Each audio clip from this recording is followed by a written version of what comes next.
Magma Gabriel, Bamari D, Sente Dangoroba, Si Solomansi, c'est le professeur.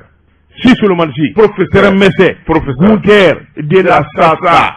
l'homme qui a traversé le désert à cause d'une bouteille de whisky. Mais attention, c'est El Hadji maintenant. Oui.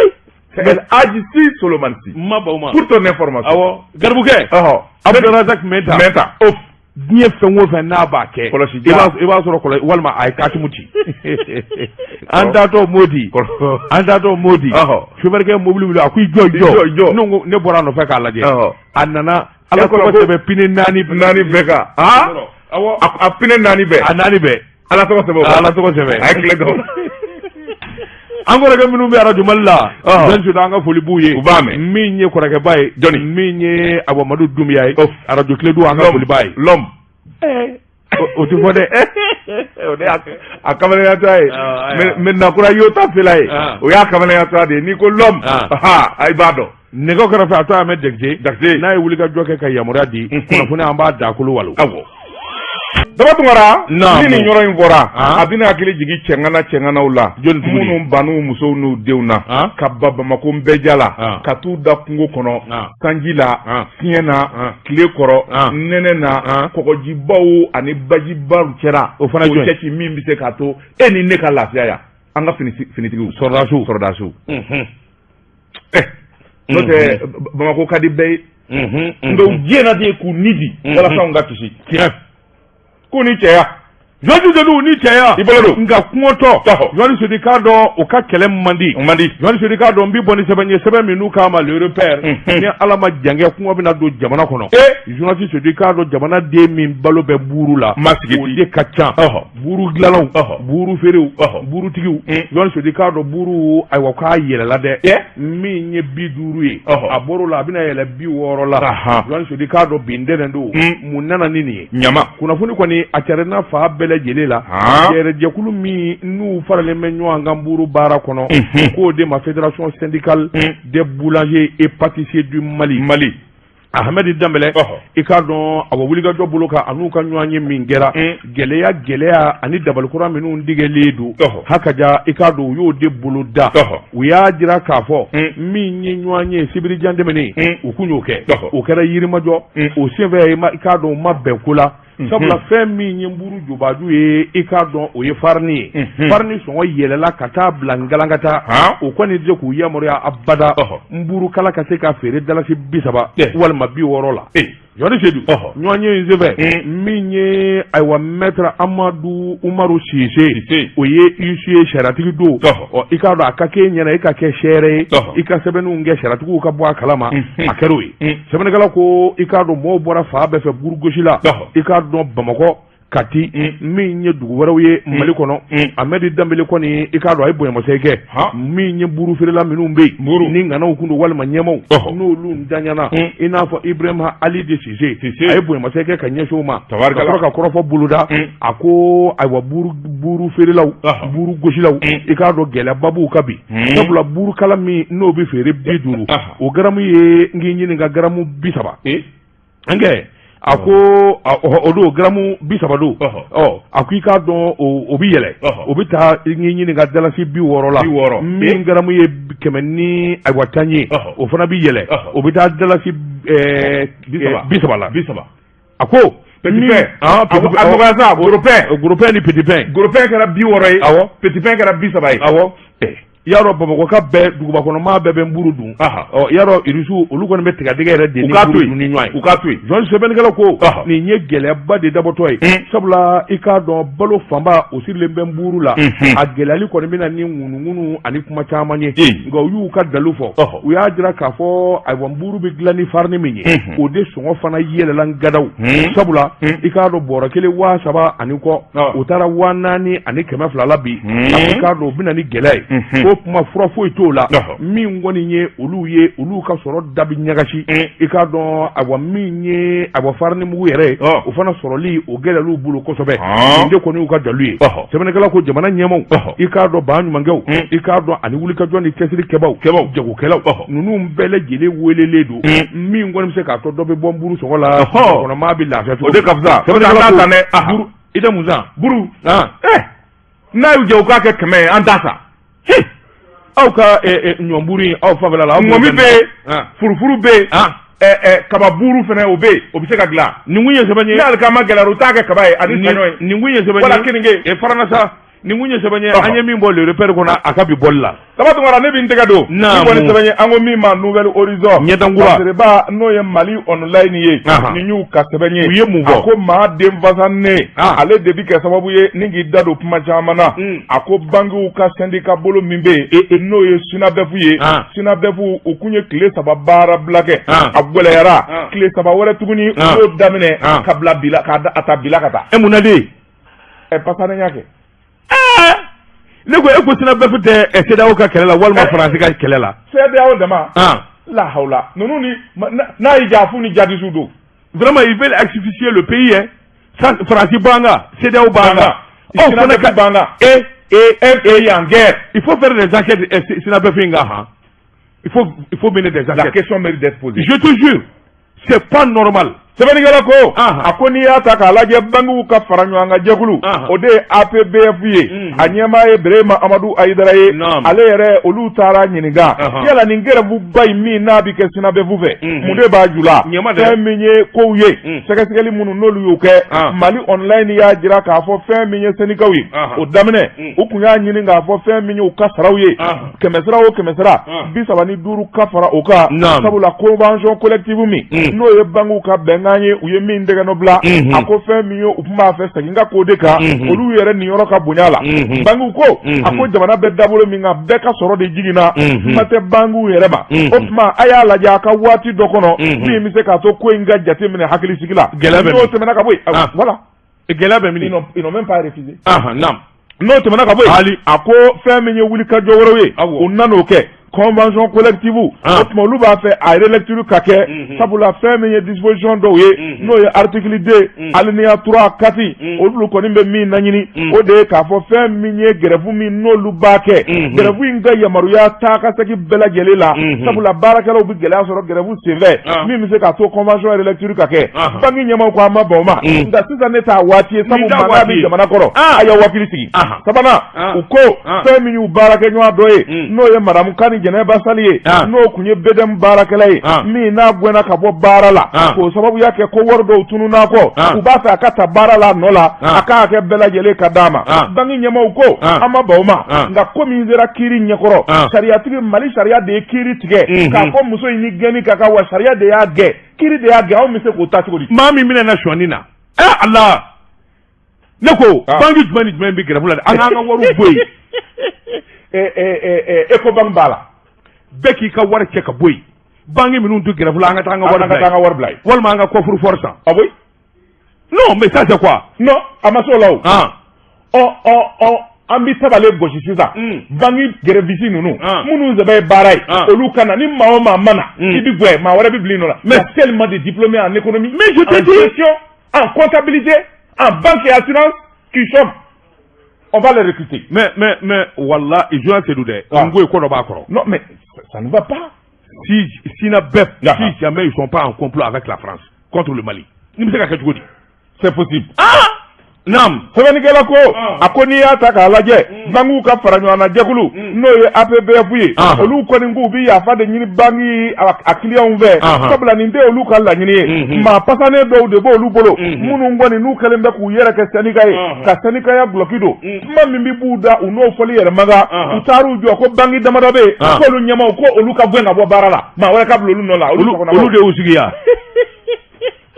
i ye ko ye sa wa UNTM ɲɔgɔnna syndicat tɛ jamana kɔnɔ olu delila ka nin fɔ wa o b'a fɔ merde wayi sɛbɛnnikɛla ko a ko n'i y'a ta k'a lajɛ fɛn min ye nin syndicat in ye SYNABEF u yɛrɛ farafaralen bɛɛ bi sabu dɔw b'a la dɔw t'a la maa caman bɛ yen minnu ye kɔlɔsili kɛ olu y'a dɔn k'a fɔ SYNABEF ɲɛmaa minnu bɛ bi u bɛ tajuru sara la o dɔrɔn tɛ u yɛrɛ ka kunna u b'o de nɔfɛ wa ni jama kɛ u bɛ ka gɛrɛndɛ min siri clients na o de kɔlɔlɔ bɛ taa bi bangiw kan n'o kɔlɔlɔ bira bangiw kan ni bangiw ye gɛlɛya sɔrɔ jɔn de ka baara bi tiɲɛ syndicat tɛ wa syndicat baarakɛlaw olu de ka baara bi tiɲɛ o maa ye syndicat tɔnden ye i laban bɛna gɛlɛya sɔrɔ sabula n'i y'a ye banque b'i sara maaw de ka nafolo bilalen bɛ clients diminen bɛɛ bi fo ka taa fɔ k'a to ten tile 3 u y'o kɛ baarabila la ka bɛn kalo sa ma ani saraw waati ma maa caman bɛ yen minnu ka sara wari ma da u tigɛ maaw ko an bɛ muɲu an bɛ duwakun wɛrɛ kɔnɔ o duwakun bɛ daminɛ bin ntɛnɛn u ye grève kura wɛrɛ daminɛ tuguni Dabangamadu, c'est pour foutre le pays en l'air. Je te jure. Sɛbɛnnikɛla ko a ko fɛn min ye jamana ɲɛmaaw ye n'o ye colonel Asimi Goïta n'a y'i sigi nin ko in kɔrɔ nin bɛ se ka na ni wuli kajɔba de ye min bɛna transition yɛrɛ ɲaami premier ministre Choguel Kokala Maïga n'a ma kɔlɔsili kɛ a jugulamaw de b'a fɛ ka transition firi sabu ni maa min ye banque dafa ka nafolo ko tunu jamanadenw na i b'a fɛ ka jamana de dafa. Voilà. Et tu as bien vu, c'est ça la raison principale. Voilà. C'est Uchidondo. Ils sont poussés par des hommes politiques. Mais,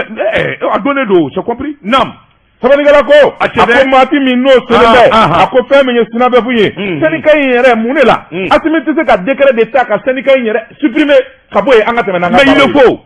On est en transition, tout est permis. À cause de la raison d'État. Je te dis. C'est possible. Mais bien sûr. Kunnafoni filɛ nin ye an ye min zalo ka bɔ Nouvel Horizon kɔrɔ a ka bi bɔli la. Jɔnji Sedu ne dibila o lakari ye tandɛgɛ ma ye Jɔnji Sedu n bɛ n bolo bugɔ ka don ni ka bɔ ni sɛbɛn ye sɛbɛn min n'u k'a ma le soir de Bamako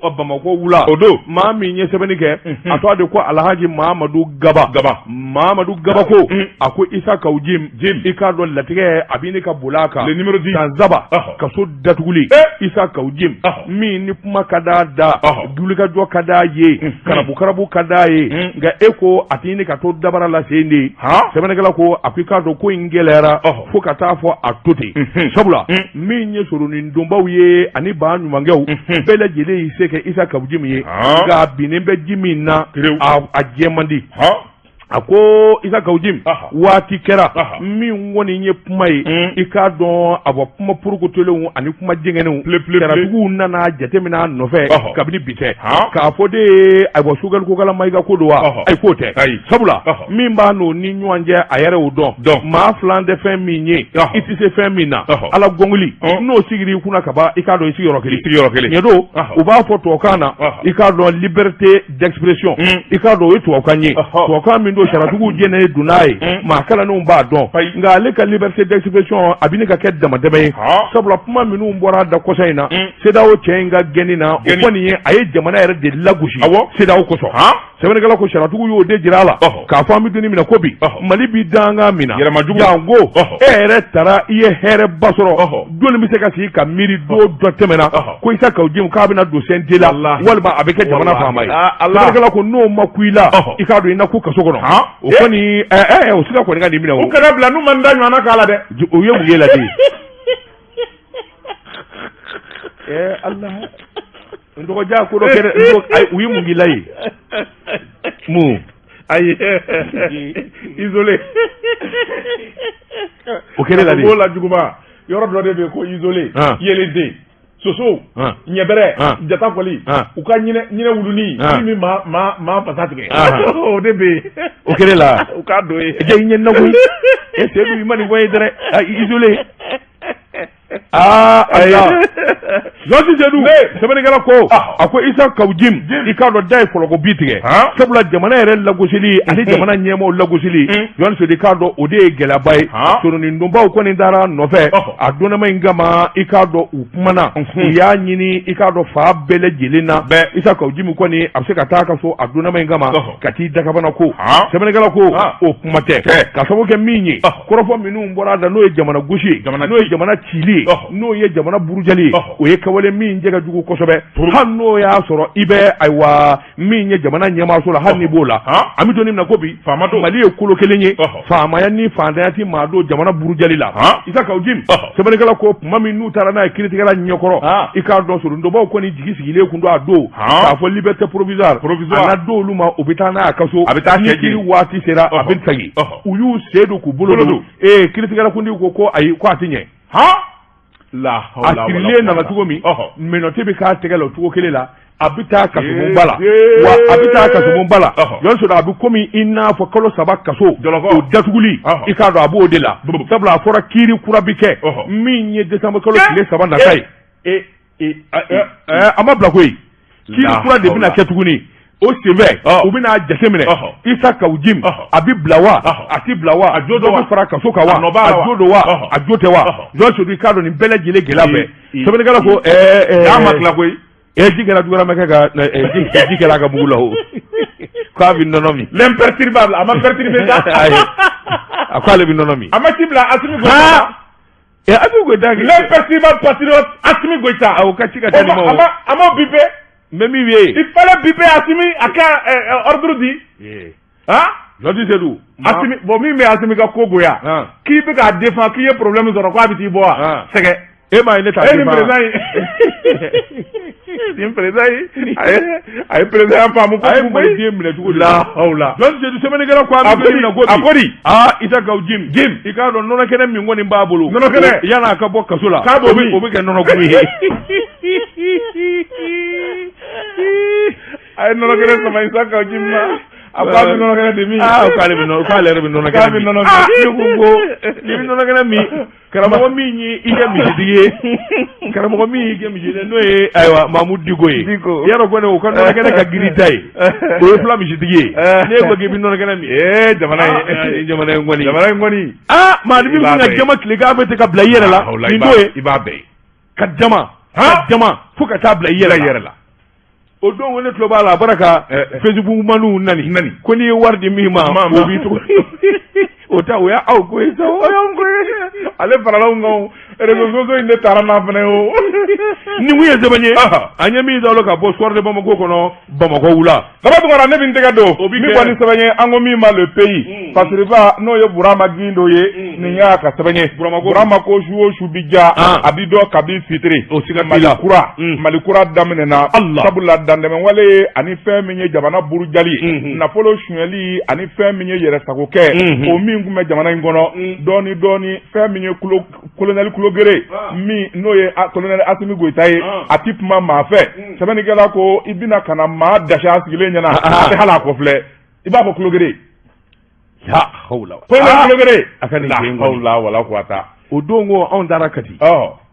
an tɛmɛna sira jɛngɛnen kunna an tɛmɛna yɔrɔ dɔ fɛ ko nin y'a ka so ye o y'a ka so ye hali fɛn ɲɛna dɔw kun kelen bɛ ka bɛrɛdamu jɔ ka di bɔdaw n'o dugula la foyi tɛ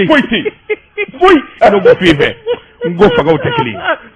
ye dɛ bɛrɛdamu de jɔlen kun don ka di don da la bɔda la tolérance zéro bɛrɛdamu wa m'o f'i ye dɛ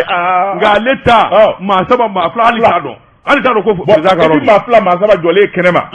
mais min bi kɔnɔ ala ka nin ɲɛ da o kan la hawla ala kana ci se ma min bɛ don Assimi ka so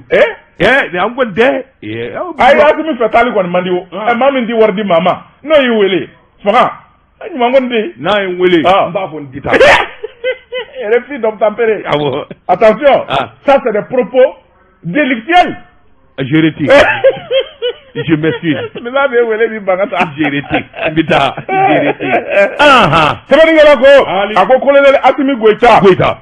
nin bɛrɛda ɲumanba in ka fara n'a nɔkamaw kan a ko kabi Mali kɛra Mali ye ni Modibo Keyita tile bɔra la a ma nin ɲɔgɔn na président sɔrɔ sɛbɛnnikɛla ko a ko fɛn min ye tilennenya jɛlenya o da ye Assimi Goïta ta ye nin miyankaden a mɛnnen b'a sogo la ŋami fɛn min ye jamana nafolo ye walifɛ a y'o kɛ haramu ye ni k'i sigi sɛbɛnnikɛla ko a ko n'i y'a ta k'o lajɛ o dɔrɔn dɛ a yɛrɛ halala min ni jamana y'o daga a ye a y'o boso k'o ci pa ka t'o di fandaw ma o kɛra ji kura fɛn min kɔni ye kalandenw ye k'olu dɛmɛ o wulikajɔw Assimi Goïta a kɛlen bɛ ka nin bɛɛ lajɛlen bila sen kan yala Assimi bɛ se ka ja sara wari kɔ k'o boso ka di jamana ma maa wɛrɛ ka jamana wari suɲɛ Assimi sigilen ɲɛna k'a t'i kunji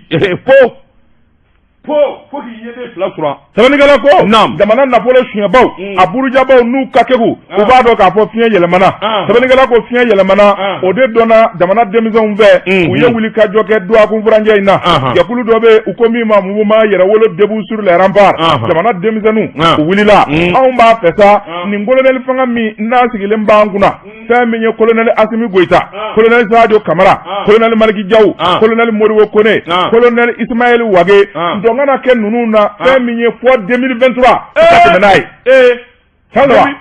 awɔ pop sɛbɛnnikɛla ko a ko n'i y'a ta k'a lajɛ Mali denmisɛnw u ye ɲɔgɔn sɔrɔ boulevard de l'indépendance la yen kɔni fara teto i b'a fɔ lahara bɔlɔ kilomètre kelen ɲɛ da fo ɲɛ da i bi maanifin finnen i b'a fɔ dide sɛbɛnnikɛla ko kuma min b'u da kuma kelen a b'a la France a b'a la CEDEAO vive Assimi Goïta jusqu'en 2023 2023 o ni ɲinajɛ ye san joli san fila ye o san kelen bɔra la o a tɔ ye san joli 2 ans u ka dɔgɔ u ka duuru dɛsɛ kun a ye mi deli sabali politiciens pressés don CEDEAO bɛ ka sanction bɛ yen politiciens dɔ ka kuma n'a m'o wulukolo kundi CEDEAO bɛna sanctionner dɛ il faut faire attention an bɛ taa dɔɔni n'an ye san fila fara kan n'o sera tuguni an b'an delu dɔɔni o ka ɲi sɛbɛnnikɛla ko a ko fɛn min ye denmisɛnw ye k'a daminɛ Bamako yan u ye bɔlɔw minɛ u ma da o dɔrɔn ma k'a daminɛ Kayi ka taa gosi fɔ Kidali Mali denmisɛn bɛɛ lajɛlen de bɔra sɔgɔma ni wula ka boulevard minɛ kuma min b'u da o de ye k'a fɔ Faransi u bɛ wale jugu min na u bɛ daana juguya min na f'u ka siro daana Mali kɔni Faransi kɔni o den dɛ Faransi kɔni ka jɔn dɛ o tuma an ka bila an yɛrɛ sagoya la o de ka ɲi min bɛ se k'a to jamana baaraw ka sabati Assimi Goïta baara min n'a b'a la ɲɛdimi don kɔnɔdimi tɛ jamana den bɛɛ lajɛlen wasalen bɛ ka tigɛ a kan k'a fɔ hali ni ko bɛɛ lajɛlen ma dilan fɔlɔ Assimi Goïta ye sira min kɔni ta n'a tor'o kan san fila wɛrɛ k'o d'a ma fɛn min ye Mali a b'a wuli ka jɔ kɛlɛ janko a ye kɛlɛ min daminɛ jamana nafolo suɲɛbaw a burujabaw banbele talen bɛ fɛn min ye kiiri tigilamaw ye Assimi ko vous avez carte blanche soma tɛna teri tɛna namaya tɛna jigiya tɛna jamana marali la n'a ye maa o maa sɔrɔ a y'a dasi o kun hali buranakaw a y'a ci o kun nin miɲɛnkɛw n'a maaw f'a koyi k'a fɔ ko karisa ye sɔrɔdasi ye colonel don Assimi Goïta promotionnaire don wala frère d'armes don o t'a la a ye maa o maa sɔrɔ jamana nafolo suɲɛli la a y'a dasi o kun o y'a jo ye sɛbɛnnikɛla ko hali ko n'i y'a ta k'a lajɛ fɛn min ye colonel Assimi Goïta ye u ma da o dɔrɔn ma a ka ministre min n'o bɛ armée ko kunna n'o ye ministre de la défense ye a ye yamaruya di k'a Russie i ka taa dɛmɛ ɲini fɛn min ye Russiw fɛ société min bɛ yen n'o ye Wagner ye bɛnkan sɔrɔla Wagner natɔ don yanni san 2022 ka daminɛ Wagner bi kalanw kɛ an ka jamana kɔnɔ wa o de man di Faransi ye la hawla wala quwwata illa billah lazim kuma n b'a f'i ye nin colonel Assimi Goïta sɛbɛnnikɛla ko a bɛ bɔ min de c'est Mianga il est de France je crois c'est Mianga de n ko c'est la région de Ségou j'ai compris u ka dugu ni ne ba ka dugu an bɛna taa daminɛ tile kelen d'a ma de fɛn de don i bɛnkɛ don wa joli Assimi kɛ a bɛ sɔn ka kɛ n bɛnkɛ il n'a que 38 ans n ko il n'a que 38 ans maa ba cousin ayi maa ba dɔgɔnin o ye mun ye i bɛnkɛ don bɛnkɛ don dɛ bɛnkɛ sɛbɛnnikɛla ko a ko fɛn min ye Russiw nali ye o kɔni baaraw bi sen na fɛn min ye o kunbila o ɲɛbila baaraw ye o daminɛna hélicoptère 4 min a n'a kɛlɛkɛminɛn min ni teliyala Russiw y'a di Mali ma Mali yɛrɛ de y'a san ka na n'a ye sɛbɛnnikɛla ko o kɔni kɛra baara ɲɛbila ye min kɔni n'o baara kalifara an ka sɔrɔdasiw ka ministre la n'o ye colonel Sadio Kamara ye sɛbɛnnikɛla ko duguma sigikafɔ minnu kan ka kɛ baara minnu kan ka kɛ ani sɛgɛ minnu kan ka tɛgɛnɔ bila min bɛ se k'a to Vladimir Poutine a ka jamana kana Mali dɛmɛ kɛlɛ la Faransi k'a kun n'a kala ta ka bɔ yen o baaraw kɔni daminɛna e bɛ ti Faransi kun n'a kala o de la mais c'est ce qu'ils ont dit o bila sa kan'o yɔrɔ fɔ je retire merci sɛbɛnnikɛla ko u bɛ taa di jira Faransi la k'a mangoyara i b'a fɔ bakɔrɔnguri u ye ba de minɛ k'o pɛntiri ka bleu blanc rouge k'o la bakɔrɔ maka go cogo min n'a kasa ka go k'a kɔrɔta k'a jira diɲɛ na wa Faransi ye maka go ta de i kasa ka go i b'a fɔ bakɔrɔnguri solution kelen de b'a la n'u b'u bolo yɛlɛma u k'a yɛlɛma ka yɛlɛma fan fɛ voilà n'u m'o kɔni kɛ kɔsɔkɔsɔ Fumalika naam o dɔrɔn tɛ fɛn min ye denmisɛnw ye Jean le cerveau Sidiki Kuyate ka fara fɛn min ye M5 denmisɛnw kan u ye kuma caman fɔ u y'a jira k'a fɔ u ɲɛ b'a la ni président o président ni ɲɔgɔn na kɛ farafinna Faransi de u bi maa bila ka coup d'état k'i la wala u b'i janfa k'i fa ni kala ye Assimi Goïta kunkolo kelen sɔrɔ n'o kɛra Faransi ko banna Faransi ka fɛn o fɛn bɛ diɲɛ dugukolo kan farafinna an bi jɛ k'a bɛɛ lajɛlen de nɔɔni inna lillahi ala ka gosira ha les intérêts français an b'a bɛɛ de sagager a tɛ s'o ma o u bi fali ba ala ku fali mama nge ku tuwawu e be tuwawu n'u y'a dɔn a b'i ni ka tiɲɛ i b'u yɛlɛma ne sa gana tu ka mobili damadɔ kozo kaza asimi ka da in na ye va fɛ k'o tiɲɛnen don awɔ denmisɛnw bɔra a jara de u y'a sama ka taa n'a ye bon sisan kɔni ni hali faransi fili la mobili kelen a ka mobili kelen ka tiɲɛ Mali kan dɔ fan fɛ asimi ka so fan fɛ wala Sadio ka so fan fɛ maaw bɛ wuli ne ko u yɛrɛ u tɛ kati bila sa wa u bɛ taa mun na ye de dɔnni tubabuw kɛ Mali ka intérêt bɛ yɔrɔ yɔrɔ u bi yala ni fɛnw de la u bi dɔwɛrɛ la enquête kɔ wa c'est des espions Hamid Jakite Jeka pip k'a ka feerefɛnw lakodɔn nɛgɛ kanɲɛ 12 sera Bamako k'a fɔ jiginɛw ka bonyamasegin bɛ aw ye Daba Tunkara naam i bolo don Joti Seydou ne bɛ n bolo bugɔ ka don n bi bɔ ni sɛbɛn ye sɛbɛn min n'u k'a ma le témoin sɛrɛ a ye jɔ an k'a sama i b'a sɔrɔ a balana wali sodi k'a dɔn a bɔ mɔɔ mankan min ye a Keyita nin y'a ka fatiri ye Kayikaw fɛ yen wulikajɔ ni ayiwa bolomada i k'a dɔn o de tun bɛ sen na conseil des chargeurs Kayikaw fɛ yen wali sodi k'a dɔn a ma balan sabula i k'a dɔn tako kelen wulikajɔ ani jateminɛ na i k'a dɔn a jirala k'a fɔ min ye bureau falenw ye olu bɛ sen na sibiri don Kayi Jean Sodi k'a dɔn Kayi kun ka di nin don sabula min ye chargeur ko ye o de tun bɛ sen na sɛbɛnnikɛla ko tuma min awa saratigiw ye jateminɛw kɛ min ye votew ye k'a labɛn kɛ a jirala k'a fɔ maa fila de kan bɔlen bɛ nin bɛɛ lajɛlen ko n ka kɛ ɲɛmaa ye bureau fila min kan bɔlen don bureau fɔlɔ i k'a dɔn olu kun ye san 5 fɔlɔ kɛ Jean Sodi k'a dɔn baara ɲɛn'u bolo hakilinaw ani taabolo ɲɛnen don bureau kɔrɔ kɔni i k'a dɔn u ka baara kun ɲɛna maa voté ta u y'a sɛnsɛn k'a sɛnsɛn fo maa 35 Jean Sodi k'a dɔn bɛnkɛrɛw de k'a fɔ ninnu de bɛ voté o tuma maa fila min n'u kan bɔlen bɛ ɲɛmaaya in nɔfɛ a y'u wele dɛ Jean Sodi tuma min n'u welela da suwara maa minnu kan ka voté ani kiiritigɛlaw ani jateminɛnaw Jean Sodi k'a dɔn a ma taa ka na o a ye voté Boubacar Niang yɔrɔnin kelen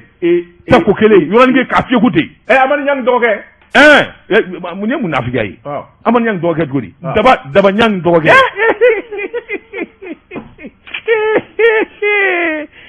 Joti Seydou mais cɛmɔgɔ est de Damba non cɛmɔgɔ jumɛn ba cɛmɔgɔ kɛ ça c'est le problème de cɛmɔgɔ moi je suis de Kayi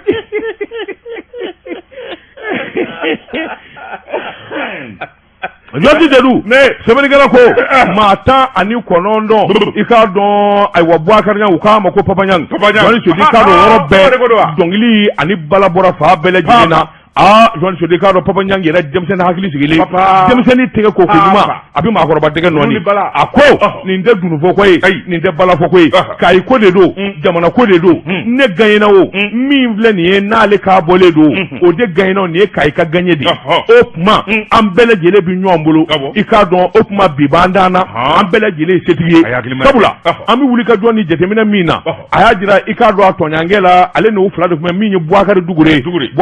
i k'a dɔn i hakili sigi i k'a dɔn maa ma bin an fila bɛɛ de gagnera n'a dira ne ma a dir'e ma an bɛɛ lajɛlen ye funankɛni ye i k'a dɔn Kayi ɲɛta ani dabalikura minnu tigɛlen bɛ i k'a dɔn o de bɛ kɛ sababu ye Kayi yɛrɛ ka yiriwa sɛbɛnnikɛla ko mɔɔw sigilen kun don n'a ye k'a fɔ Boubacar Niang bi passé san 5 a bolo bɛ baara la a nana ni yɛlɛma kura minnu ye chargeur la Kayi a ye wulikajɔ minnu kɛ baara kura minnu donna ka wulikajɔ kɛ sɔrɔ bosobaw kamiyɔntigiw a y'olu dɛmɛ ni min kɛ i k'a dɔn bɛɛ lajɛlen dalen kun don a la k'a fɔ a bɛ tako filanan in kɛ sɛbɛnnikɛla ko o tɛ bali maa na a ko awa wulikajɔ bolo kan n'i ye hakilinaw ta k'u lajɛ Kayi ye dugu barikama don minan caman de bɛ don yen ni maa ma ta k'a fɔ maa min kan ka minanko ɲɛnabɔ a kɛ maa ye maa min b'a dɔn ka wuli a la ka mɔ a la Jean Sodi k'a dɔn foyi tɛ i k'a dɔn jago la sanni feere la i k'a dɔn a tɛ min don a la nin kamalensarama in de don wa e b'a dɔn an bɛ ɲa a ma dencɛ dugu wolo awɔ cɛkɔrɔba in mais il est beau il est élégant mais défaut kelen de b'a la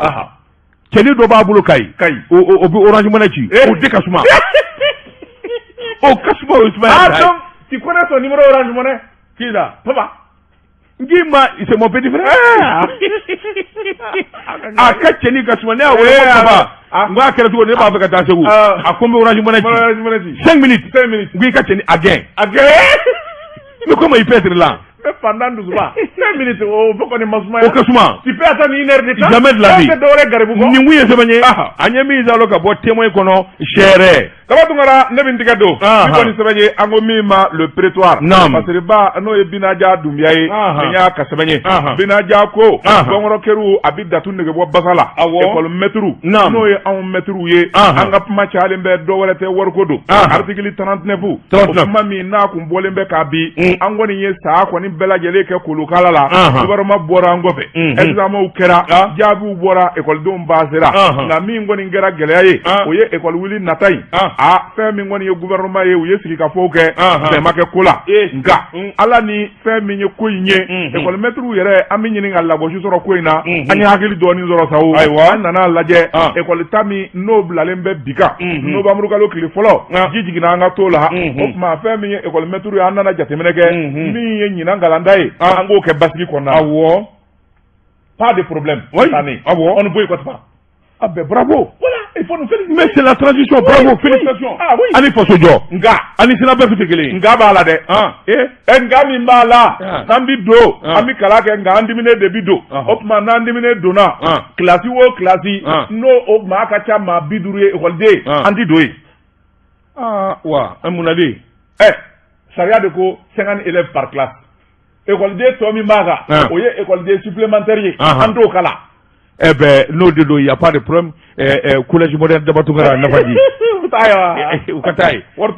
Il y a 25 élèves par classe. Oui, mais ordinateur Babeboulou. Eh ben, on a. Ah, Johnny. Les enseignants. Ah. Mais j'ai mis. Article 39, il y en a pas. Alors, on me m'a dit, l'article 39, il y en a pas. Si au collège moderne de Batungara, tu peux régler l'article 39, on va tous là-bas. Je peux pas. Ah, voilà. Nam. Sabani galako, oye kelenye, flana, abau jando ala, feminye kalaye, ayo keka kalake, nga kafabi interrogation ke kol dongu, akana interrogation ke, akana devoir ke, akana trimestre ke, aya buka ta tidro. Awo. Ayo nam, tuzuma mu yape ya. O ya dai nam. No te manaka bwe. École là, air supplémentaire, n'a pas courdi, ayaboma. Sabani galako, akoni ya takalaje école ku mettre koni, femi ngoni kala ya damena, ngabike dusuma kaza de ka. Femi nye salongo, noti mimma bolo, 7e, 8e. Okoni akano di, 10e année, 11e année, akano notu di. Faut ka minge. Adundi adibara mblashi gili, liere here. Sanduza aywa amablaw sabani galako ako fami e wal metruye jiji nu ka tola sabula article 39 manyana bo ngam article mi no ye greenifie no dira jabana barakala bela jelema doni ngoni jelela ka fara ko metru salaka o kalo sayna doni barala ga e o bimi jembo go blaw ni mi ga so sara soro la mi ga so sara mala soro essence so ko bagu barakela wa kele ni kema blaw ni wa blaw faralaka awo o bi donye anye bulletin laje anya soro faralaka tabaraka aywa alhamdulillah sabani galako ako doni jamana inzera niveau mina école metru ye patriote de jamana kanodo nyedo article 39 ye loi de akanga lawaliya ngana mirila ka kolosike jamana be geleya mina ko jatemine école metru de kanga model kuraira jango armée kelembe ka wuli ka joni kelemi ndamne jamana ka bobolola école metri chama be munu kolembe ku ka barake ku sigiro la ko sababu yake lakana balay école metru kanga domene ka fo jamana be dinge de kono hal na ya suru ka hagado ku ka kokono jamana tita yoro law don ni tedi jamana ti voyager jamais de la vie na basigi kera dungodu a bebi duma voilà ni ya dane kelema anga nyemo no ya anga Sénégal nyemo yi amba fuye anga to fo élection ka ke président gura kasi merci bien no sigira article 39 amba da tabalika mais d'ici là ami kala ke kanga faso de mimaya dira anga tezara premier o kake check up Sabatu wana nam trajandama amba damne ni dangoro baka yamara ye joni elaji seguba konare wala ni ngara mogo tienta ba mbala ci ko bedi jɔnse dun bi bɔ ni sɛbɛn ye sɛbɛn min n'u k'a ma l'indépendant Yohani Sodi k'a dɔn Kalifa ani Kalifa Sagili i k'a dɔn ko ɲumanba Ablaye Jara nin y'a ka sɛbɛn ye Yohani Sodi k'a dɔn Mawuludu Ousmane Madani Chérif Aïdara ka Mawuludu ɲɛmɔgɔw yɛrɛ de y'a ɲini a ka taa kɛ stade du 26 mars la maanifin kamana ganna a ko kɛcogo la sabula stade 26 mars a baara de baara ka kɛ yɔrɔ baara ka kuraya ka fɛn caman labɛn maa caman ka miiri ani hakilila na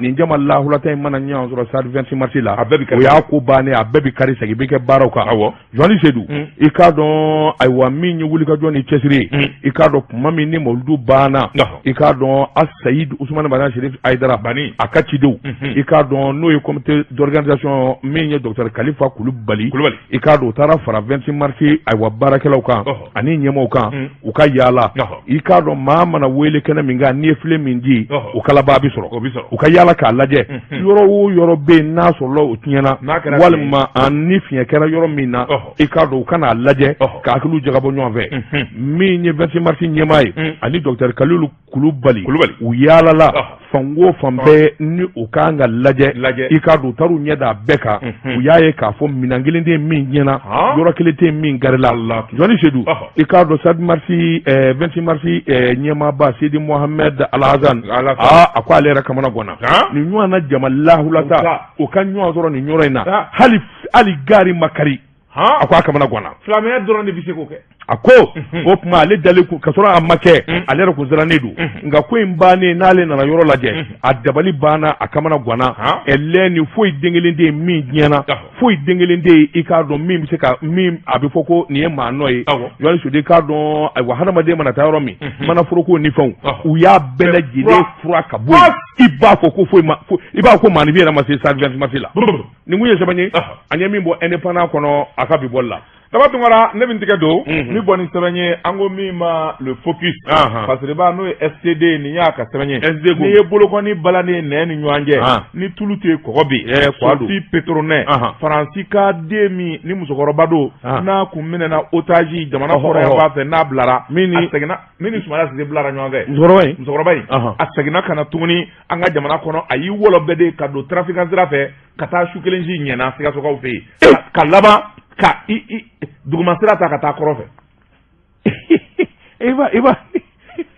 i b'a sɔrɔ dɔ disi dɔ kelen bɛ k'a furu la hawla wala quwwata illa billah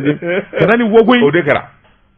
ka bɔ nin ɲɛni in kɔnɔ ni Ala cɛ ka tila k'i dɛn ka t'i yɛrɛ d'u ma a ye san 4 de k'u bolo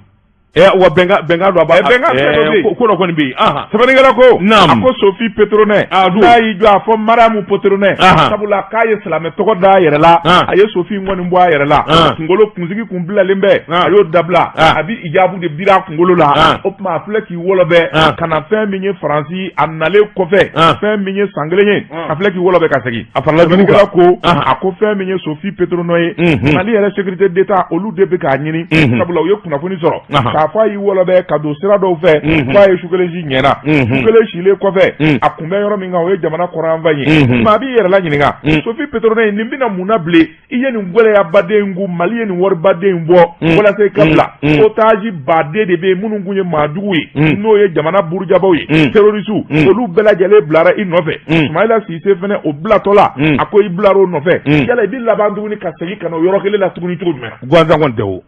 nakun b'a la sɛbɛnnikɛla ko nakun b'a la o de kama sécurité d'État bɛ k'a ko seni k'a ɲɛɲini o tuma a ɲininen bɛ lakanabaw fɛ jamanadenw maa o maa n'i ye Sophie Petronnet ye i k'a minɛ k'a siri dewu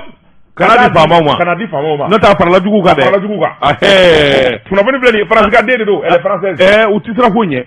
Yohani Seydou ne bɛ n bolo bugɔ ka don n bɛ bɔ ni sɛbɛn ye sɛbɛn min n'u k'a ma ko dabaliban Amadu M Yatara nin y'a ka sɛbɛn ye Yohani Seydou k'a dɔn waati la kunnafoni jugu dɔ carinna dabaliban kɔnɔ ko i k'a dɔn ayiwa dɔgɔtɔrɔ dɔ bɛ yen médecin dɔ bɛ yen k'a binna dɔ kan médecin in dɔ a de ko Amadu Mahamani Yatara Yohani Seydou k'a dɔn u binna cɛ kan k'a to a tiɲɛ ka nkalon d'a la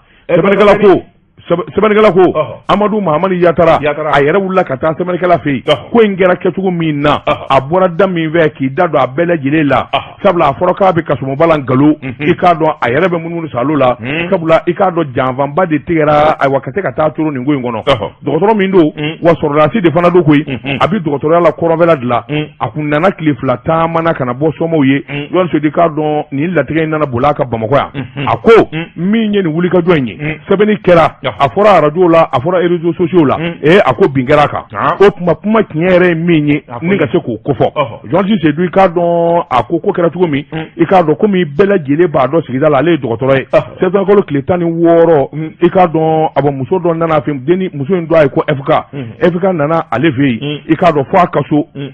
a ko angine de b'a la dɔgɔtɔrɔ nana angine de bɛ na ale ko ni angine b'i la i k'a dɔn a ye antibiotique furakisɛw d'a ma ani minnu bɛ dimiw da ani fununikɛlaw Yohane Sodi k'a dɔn muso taara o dugusɛjɛ a seginna ka na tuguni dɔgɔtɔrɔ furakisɛ ninnu ne tɛ se ka furakisɛ yɛrɛ de kunu abada furakisɛ kununi in k'a fɛ n dɛsɛra a bara kɛ n dimi o tuma cogo wɛrɛ min b'a la a ko fo n'a kɛra pikiri ye sa Yohane Sodi k'a dɔn pikiri kɛli i k'a dɔn a ye kelen kɛ pikiri kelen kɛra a la Yohane Sodi k'a dɔn ayiwa wulikajɔ ni fɛnw bolo kan min ye ayiwa dimi ye ani fɛn jɛjugu kabini pikiri kɔni kɛra a sina ka nɛnw ni fɛnw fɔɔnɔ ten o b'a jira k'a fɔ fura ɲɛna Yohane Sodi k'a dɔn ayiwa wulikajɔ ni fɛnw bolo kan ayiwa min ye jateminɛ wɛrɛ ye denni nani kanto a ma a ko i k'a dɔn ale yɛrɛ bɛ nin na min kɔni ye ayiwa basi bɔn'a kan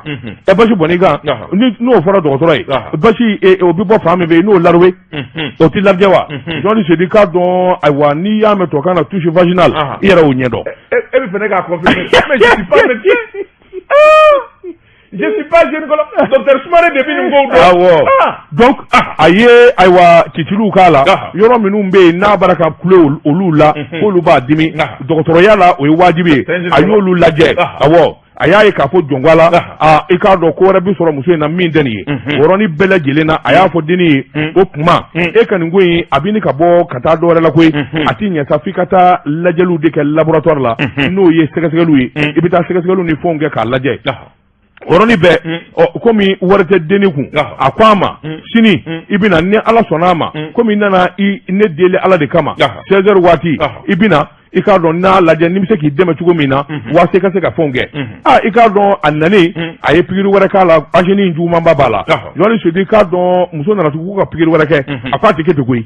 n'i ye pikiri kelen kɛ heure 8 fo heure 10 bɔɲɔgɔnko o bɛ don ni ɲɔgɔn cɛ Yohane Sodi k'a dɔn ale b'o makɔnɔ na 18 heures waati i k'a dɔn tuma min ale segira ni ka taa hôpital Gabriel Touré la a y'a sɔrɔ i k'a dɔn ayiwa ale kun taara maa dɔw lajɛ Yohane Sodi k'a dɔn a y'a ye k'a fɔ min ye gɛlɛya wɛrɛ ye o wulilen don ale kɔfɛ nin pikiri minnu kɛra Yohane Sodi k'a dɔn maa dɔw nana i k'a dɔn awa ale bara ka maa wɛrɛw lajɛ ni min ye muso dɔ ye FN i k'a dɔn o fana nana i k'a dɔn a y'o lajɛ Yohane Sodi k'a dɔn ka pikiri wɛrɛ k'o fana na sɛbɛnnikɛla ko ale b'i yɛrɛ sɔrɔ kuma o kuma nin taa ka segin ni filɛli ani mɔgɔw lajɛli la i k'a dɔn awa surafana dunguma muso in sina ka na ale ka so ten awɔ muso dɔ nana ale ka so ko FN nana o sina ka nin kan ale ma ten dɔgɔtɔrɔkɛ an nana n balimamuso de y'a fɔ n ye k'i bi n'a kan awɔ ale ko ka bi a kan ka taa dɔgɔtɔrɔso la n k'i lajɛ ka pikiri k'i la Ala kama kira kama i ko fɛn t'i bolo aw ni bingani bɛ ɲɔgɔn ye sira la kabako Yohane Sodi i k'a dɔn maa kelen maa fila maa saba kumaw nana caya ko denni sɔma yɛrɛ caman bɛɛ lajɛlen nana u ko tuma anw bɛ taa polisi la a ko o bɛ kɛ o tuma a ye taa polisi la Yohane Sodi k'a dɔn a bɔ 23 heures waati polisiw nana ale ka da kongo a bɛra ka taa sɔrɔdasi dɔ a ma gɛlɛya dɔw kuma na a ma namara dɔ a la a ko tuma ni polisiw nana ne nɔfɛ ko nin kɛra polisiw ye ayiwa ne n'olu bɛɛ lajɛlen bɛ baara kelen na o tuma an ka taa Yohane Sodi k'a dɔn a taara a ma gɛlɛya dɔ a la a ma kɔrɔfɔ awɔ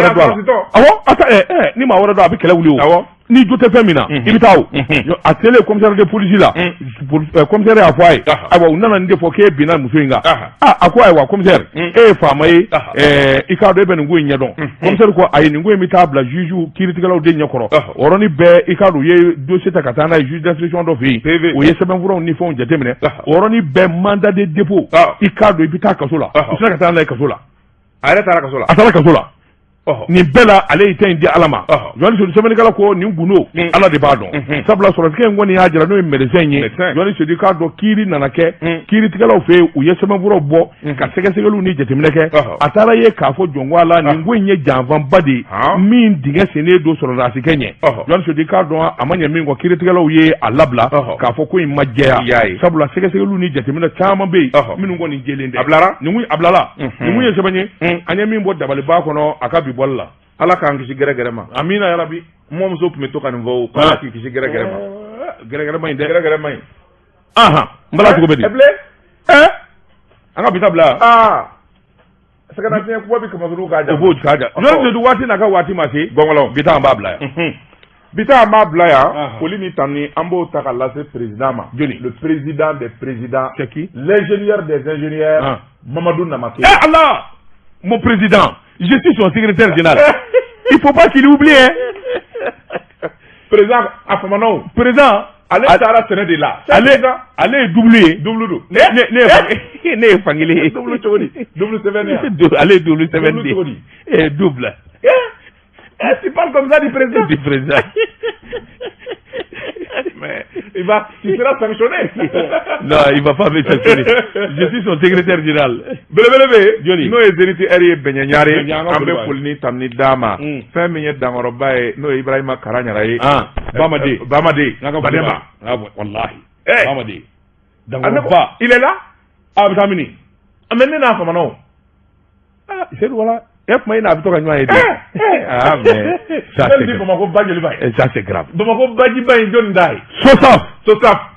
Musa Sakɔ Madu Sakɔ Bajɛ Sakɔ maa banna pate bɛ dɛ maa tɛ bilen pate tɛ se ka foyi maa banna mais Musa fitinin bɛ yen dɛ o fana ye Sakɔ ye dɛ n t'o dɔn Papa bɛ yen Papa Sakɔ bɛ yen n t'o dɔn Papa Sakɔ bɛ yen Maramoté n'a même pas. Dis-moi, Maramoté, vraiment, tu me perturbé. Sympathique. Yohani Sodi an bɛ donner minɛ ko bi ordinateur i k'a dɔn coffre fort i k'a dɔn magasin belebeleba saba k'a dayɛlɛ kelen o filɛ nin ye i k'a dɔn Sodiba rond-point ba la k'a ɲɛsin Shell ma n'o tɛ magasin fila dibidani i bɛ fɛn o fɛn ɲini mobilier bureau sokɔnɔna lit armoire nin bɛɛ yɛrɛ kelen bɛ yen sympathique n den don. Ah bon, c'est mon fils, c'est ton fils. Commandant Lassana Tamba Keita, Abia, nga foli baye. Commandant de légion de gendarmerie, Bako ani Banya Kelenganga ne ba bekan. Pop, ambi foli dama. Yohani Sodi ka do waati dafara. Farikolo jɛkɛlaw, olu kɔni minnu sigi sisan, i k'a dɔn k'u sɔnni da farikolo jɛ kan. Surɔfanatu ma du su in na, sagi bɛ kɛ nin gafe kelen kan. Tombola, grand tombola national jigiyaso, ko u ka clients k'a dɔw bɛɛ kulo k'a fɔ tirage. N'o ye tirage sabanan ye ko bilalen don décembre kalo tile 31 a bi kɛ maa minnu bɛ yen ni olu b'a fɛ ka sen o tombola in na u ka tombola tige feerebaw bɛ Kayi Sikaso Kita Zegwa Kajolo Mopti ani Sevare Orange Money fɛ dièse 144 dièse 8 étoile 37 0482 étoile 1000 étoile code secret dièse ka oketa n'i y'o kɛ fɛn min ye tombola i tɔgɔ sɛbɛnna kunnafoni 76 64 52 26. Yohani Sodi ka dɔn foli laban n'o kɛ ka ɲɛsin terikɛ ma an ma deli ka ɲɔgɔn ye a jamu ye Yara a bɛ bɔ Gerebinɛ jamukan in tɛ tɛmɛ a kan Njirima dɛ jɔnni fɛ Madame Kuyate Fana Kulubali nɛgɛla ko n k'a t'i ye k'i ka to ka kuma ɲumanw fɔ parce que n'i ye fɛn o fɛn fɔ kuma ɲuman na ale y'a jateminɛ ko a bɛ kɛ awɔ un dakulen don. Voilà, c'est ça l'explication. N'i ye Maganda fɔ o don i bɛ to ka segin o de kan. Ko n'i ye ɲuman fɔ o bɛ kɛ. O bɛ kɛ. N ka ɲuman jateminɛ. N ka ɲuman fɔ ka ca o. Beaucoup d'exemples. Awɔ. Il a pris l'exemple de Mokhtar Wane. A ko i ko ya ko ni Mali dira bɔbɔ dɔ ma ou bien Mianga dɔ ma. Ko Mali bɛ redresser. L'exemple c'est Assimi Goïta. Il a donné des exemples. C'est vrai. A b'a pointé lui nɔfɛ. C'est vrai. Donc i ka to ka kuma ɲumanw fɔ. Bon a fɔ bientôt. Seydou sera président de la République du Mali. A ye ti ko ye. E bɛ ko ya kuma anw bi sa wa. Jamais. Je te mets premier ministre chef du gouvernement. Bon je refuse. Je te mets attaché. Oui, et depuis que tu es attaché bon. waati dabara journaliste de do ni min ya medje ale bolo kumbe negaw la journaliste do daba tungara aka bɛ sini inshallah waati kele ni so kelen kɔnɔ wa salam